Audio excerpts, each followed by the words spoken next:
A special counsel appointed under then U.S. President Donald Trump issued a report on Monday concluding that FBI agents lacked actual evidence when they opened a probe into whether members of Trump's 2016 presidential campaign conspired with Russia to win the White House.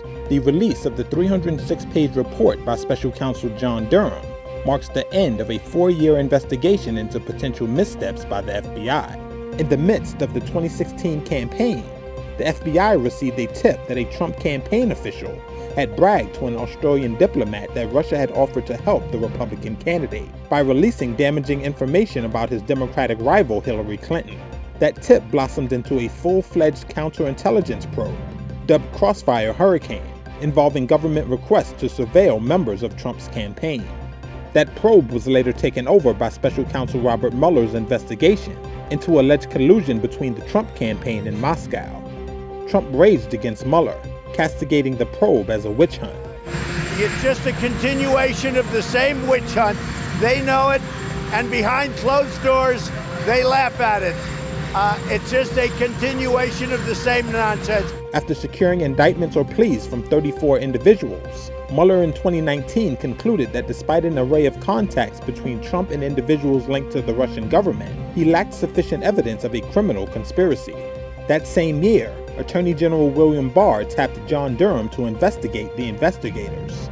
In lieu of convictions, Durham instead castigated U.S. intelligence and law enforcement, accusing them of treating the 2016 Trump probe differently from other politically sensitive investigations. For instance, he said Clinton and other officials received defensive briefings about being the possible targets of foreign interference, whereas Trump received no such briefings before the FBI opened probes into 4 members of his campaign. Durham added, quote, "The department and the FBI failed to uphold their important mission of strict fidelity to the law in connection with certain events and activities described in this report." In response to the report, the FBI said it has already implemented dozens of corrective actions that have been in place for some time.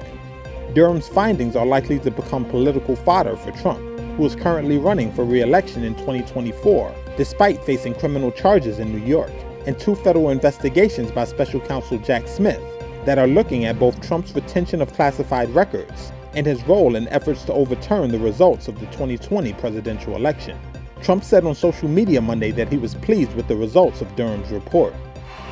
Office of Mayor of the City of Chicago. According to the best of my ability. According to the best of my ability. Sir, you are installed.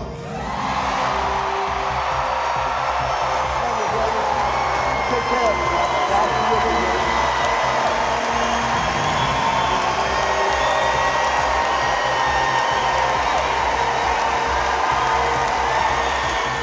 All of us in this room have the ability to take action, to be the courageous men and women who came before us. And that means right now, we get to write the story of our children's and our grandchildren's futures.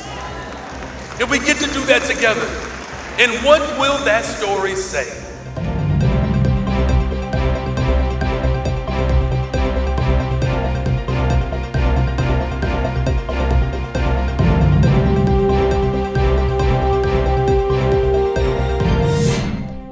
A former associate of Rudy Giuliani is suing him for sexual assault and other wrongdoing, accusing the former New York City mayor of hiring her to fulfill his desire for a sexual relationship. In a civil complaint filed on Monday in New York, Noel Dunphy said Giuliani began abusing her almost immediately after hiring her in January 2019 as a director of business development. She claims he made clear that satisfying his sexual demands was an absolute requirement of her job. A spokesperson for Giuliani said the former New York City mayor unequivocally denies the allegations raised by Ms. Dunphy, adding, "Mayor Giuliani's lifetime of public service speaks for itself, and he will pursue all available remedies and counterclaims." Dunphy also said Giuliani, who was at one time Donald Trump's personal lawyer, went on alcohol-drenched rants that included sexist, racist, and anti-Semitic remarks that made her work environment unbearable. She says Giuliani fired her in January 2021 without paying salary she had agreed to defer. According to the complaint, Giuliani promised to pay Dunphy $1 million a year and represent her for free in separate legal matters concerning domestic abuse, but said her pay had to be deferred and her employment kept secret because they might pose problems for his then acrimonious divorce proceedings. The complaint said Dunphy felt extreme pressure to go along with Giuliani's demands and described one instance where he allegedly forced her to perform oral sex on him against her will. The lawsuit seeks at least $10 million in damages from Giuliani and 3 of his namesake companies.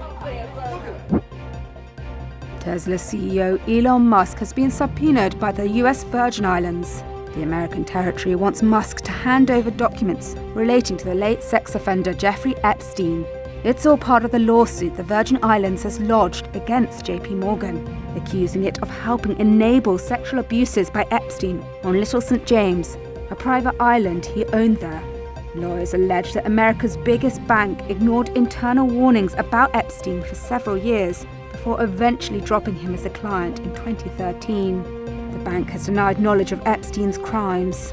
According to the Monday court filing, Musk may have been referred to JP Morgan by Epstein. He did not seek to question Musk under oath or implicate him in any wrongdoing. However, the subpoena demanded any documents he has about Epstein's involvement in human trafficking. It also sought any communications between the entrepreneur and JP Morgan about Epstein, as well as between Musk and Epstein. The subpoena was issued on April the 28th and only came to light on Monday, when the Virgin Islands asked to serve Musk by alternative means, because it had been unable to locate and serve him. In a tweet late on Monday, Musk said that the notion that he would listen to financial advice from Epstein was absurd. Referring to Epstein, he said, "That cretin never advised me on anything whatsoever." Ukrainian President Volodymyr Zelensky won fresh pledges for new long-range drones when he met with British Prime Minister Rishi Sunak on Monday. That's as Ukraine hails its first substantial battlefield advances for 6 months.